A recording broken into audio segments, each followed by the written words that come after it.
Amigos, ¿cómo están ustedes? Muy buenas noches. Esto es Monitor de Negocios, un servidor Efraín Flores. A nombre de todo el equipo que hace posible su programa, les da la más cordial de las bienvenidas y además muy buen comienzo de semana. ¿Cómo inició la semana? Esperamos que muy bien. Bueno, el otro día platicábamos con ustedes de los BRICS y no tan BRICS, de otros términos también acuñados por Goldman Sachs. Y ahora, según el Fondo Monetario Internacional, 2013, será el primer año en que las economías emergentes representen más de la mitad del Producto Interno Bruto del mundo en términos de poder adquisitivo. En 1990, los países emergentes representaban menos del 30% del PIB global, pero desde el 2003 hasta 2011 observaron avances de 1 punto porcentual anual, lo que significó la era de mayor crecimiento histórico de un grupo de economías, esto para los BRICS en particular. Los emergentes líderes fueron identificados por el acrónimo, insistimos, BRIC, que fue un término, van a saber ustedes que desde 2001 fue acuñado por Jim O'Neill, un vicepresidente ahí de Goldman Sachs, que lo que quería era buscar conjuntar un grupo de países con los cuales hacer fondos de inversiones y hacer mucho dinero con sus clientes. Y así se formó el nombre de BRIC. Recientemente, el potencial de los BRICS ha disminuido y el optimismo sobre un nuevo emergente sustituto que conforma al MIST. Ahora se llama MIST y ahí incluyen a México. Y fíjense nada más con quién nos incluyen, con Indonesia. Bueno, pues dirá usted, ¿no? Corea del Sur, claro, es un monstruo en términos industriales, pero con Turquía, que pues nos cacheteamos en algunas cosas comerciales, pero no en términos industriales, ¿verdad? Estamos bastante más fuertes nosotros en términos industriales. Bueno, pero los MIST aparecieron hace unos meses y también pierde fuerza según muestran los propios índices bursátiles.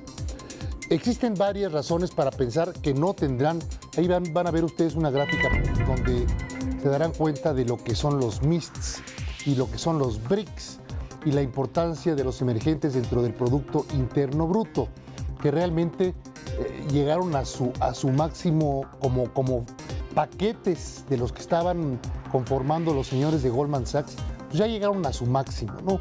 Encontramos inclusive ya naciones, como es el caso de Brasil, de China, que siguen todavía ahorita en crisis, con detentes en algunas de sus principales variables económicas por la situación internacional.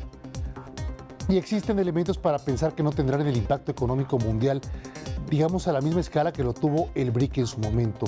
Por ejemplo, son economías más pequeñas. Algunas de las que de ahora de uno de los otros nuevos grupos, un grupo que le llaman N11, tienen una población total apenas mayor a 1.300 millones, cifra menor a la mitad del BRIC. La segunda razón es que la riqueza del N11 es hoy mayor que cuando inició el BRIC. El rendimiento promedio por individuo del N11 respecto a los Estados Unidos es actualmente del 14%, mientras que cuando inició el BRIC era del 7%. Total, así las cosas, países solos como México tienen mucho futuro, pero ya estarlos aglutinando en paquetes ya está un poquito más difícil verles el futuro. Tuvimos la oportunidad recientemente de entrevistar al presidente del Centro de Estudios Económicos del Sector Privado, a Luis Fonserrada. He aquí la primera parte, mañana continuaremos porque es un poco larga la entrevista, pero realmente apasionada sobre el tema, lógicamente, del petróleo y la iniciativa de reforma energética. Tú mencionaste que como está la iniciativa existe un 50% de probabilidades de que pudiera ser aprobada tal cual. Eso me parece. Yo diría que al menos un 50%. Yo creo que la idea, que me parece muy atinada, del presidente de plantearlo alrededor de los planteamientos del general Cárdenas, es algo que permite dos cosas. Uno, que se entienda como una idea que existía antes, que se dio, y sin duda, el plantearlo de esa forma modificar los artículos 27 y 28 permite que la industria privada, la inversión privada, pueda participar en todos los procesos del sector petrolero, desde extracción y exploración hasta refinación, la petroquímica básica, por supuesto secundaria, transportación, etcétera.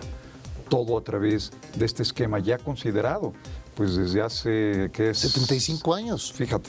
Es que yo creo que eso fue lo fundamental. Fue una, en términos, si hablamos en términos taurinos, fue una manoletilla extraordinaria del presidente. Eso nos parece. Que lo viste con traje de luces. Te voy a decir por qué, y no es lisonjería ni nada por el estilo, ¿eh? Lo que ocurre es que con eso tapas un poquito te adelantas y tapas las voces del populismo que te pudiera decir: nunca hubiera permitido Cárdenas la participación del sector privado en la industria petrolera. Estaba previsto textualmente dentro del contexto cardenista de 1938 la participación del sector privado. Sabía que se requería para el desarrollo de la industria petrolera. Con una visión extraordinaria la del general Cárdenas. Así es. Y yo creo que es muy atinado el que se haya recuperado y permite efectivamente una participación absoluta en todos los campos, ¿no? Pero además tiene que haberla porque el sector público tiene que ser un gran innovador, que ya lo estamos viendo que lo es, tiene que ser un gran organizador y administrador, pero no tiene por qué ser un empresario que compita con todo el sector, con todo el resto Así de la es. economía, ¿no? Con todo el resto del sector privado. Así es. Y además tienes este otro aspecto que es la cantidad de recursos enormes que se requieren para poder recuperar las reservas probadas y posibles que tenga Pemex, que tenga el Estado mexicano con Pemex como operador, pero además para entrarle a los temas de refinación de petroquímica básica, ¿no? Que no existen. O sea, las finanzas públicas no pueden llevar a cabo esta inversión enorme que se requiere. Además, como tú dices, no es el papel del Estado tampoco, ¿no? No lo es. La educación, Ya está más que probado. la seguridad, Gasto social, la sí. infraestructura. Ese es campo del Estado, Bienvenido, ¿no? Exacto. El seguro social, la infraestructura. Exacto. Pero no estar invirtiendo en infraestructura petrolera o quedarse con la petroquímica primaria exclusivamente para manos del Estado y dejar unas cuantas cosas secundarias para el sector privado. Y con una gran limitación, porque tampoco pudo desarrollar todo lo que se requeriría y se ha convertido en un obstáculo para el crecimiento, ¿no? Así es. Así que yo creo que es una decisión importantísima y es una iniciativa que va a cambiar el país. Desde que Jesús Reyes Heroles fue director general de Petróleos Mexicanos, que fue uno de los grandes visionarios también de la ideología, digamos, ¿Cómo no? de los últimos ideólogos políticos de nuestro país, Sí. El licenciado Reyes Heroles, el padre, Sí. me refiero, él hablaba también de que tenía que hacerse del Golfo de México todo un corredor del lado americano y del lado mexicano de pura industria petroquímica. Sucedió Algo que no en se el lado dio. americano. Sí se dio. Exactamente. Y del lado mexicano no hubo nada, se secó. Nada. No hubo capacidad de Cuando inversión. ves el mapa de todas las instalaciones petroleras, es impresionante ver cómo en Estados Unidos todo es un color y en México no hay nada. Vacío, muy poco. Unos puntitos allá abajo. Unos ¿no? puntitos, ¿no? Un enorme retraso. Ahora, también Luis decía desde la semana pasada que me brincó mucho, viste cifras tajantes en cuanto a lo que tú ves que puede venir de inversión extranjera a nuestro país, simplemente con esta iniciativa, si se te llegase a aprobar y empezaría a operar con toda su legislación, la legislación correspondiente. Hablas de entre 50 y 70 mil millones de dólares. Sí. Pero ¿lo ves que factible en 3 años, en 6 años? ¿Cuándo empieza esta inversión? Mira, nosotros hemos ya identificado al menos 30 mil millones de dólares anuales que pueden empezar a darse desde el 14, es decir, desde el año próximo. Ah, caramba. Al menos 30 mil millones, ¿no? Es mucho, muchísimo dinero, 30 mil millones de dólares. Es muchísimo dinero, pero es perfectamente factible que se empiece a En dar. términos de Producto Interno Bruto, ¿cuánto estamos hablando? Mira, son 30 mil millones de dólares, son 360 mil millones de pesos, al menos, y estos son más de 2 puntos del PIB. Y esto es muy importante, porque si agregas a la inversión que existe hoy en el país, que es alrededor de 22% por ahí del PIB, la inversión como proporción del PIB, 22%, si le agregas estos 2 puntos, o 3 o 4, si te llegamos estás atreviendo a decir 5% de crecimiento el próximo año. Claro que sí.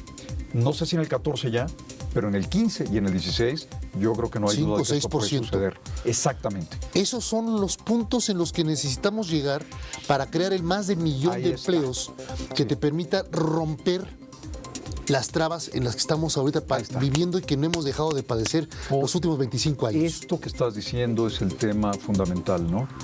Por eso el país puede cambiar radicalmente. Por eso estamos como estamos, porque no hemos logrado esto. Ahí está.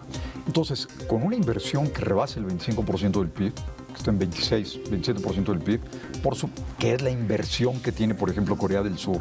Corea del Sur anda entre 27 y 28%, ya nos permite lo que tú dices, ¿no? Acercarnos mucho y eventualmente rebasar el 1 millón de empleos anuales, ¿no? Es un cambio histórico en el país. Falta ver que se dé, por supuesto. Claro. Pero de ahí podríamos empezar a seguir con niveles, digamos, increciendo, ¿no? de inversión extranjera y la nacional también seguiría junto con la extranjera, ¿no? Estos 30,000 o 70,000 millones de dólares de los que hablamos en ese rango es una inversión además anual. Y es la inversión total, privada, que incluye indudablemente la nacional más la extranjera que se dé, ¿no? Pero estos proyectos que están identificados son cosas muy factibles, muy inmediatas. Y recuerden mañana la segunda parte de la entrevista con Luis Fonserrada, y en otras notas les comento que un habitante de Villa Talea de Castro en Oaxaca, de nombre Ramiro, se dio a la tarea de crear una compañía de telefonía celular debido a que ninguna empresa quiso invertir en su pueblo. La empresa de nombre Red Celular de Talea busca llevar la comunicación móvil a zonas marginadas a través de un equipo de sistema global de un bajo costo, un software libre y tecnología VoLTE, la cual permite transmitir la voz de forma digital a través de internet. Eso fue todo por hoy. Mañana a las 19:45 aquí en Monitor de Negocios.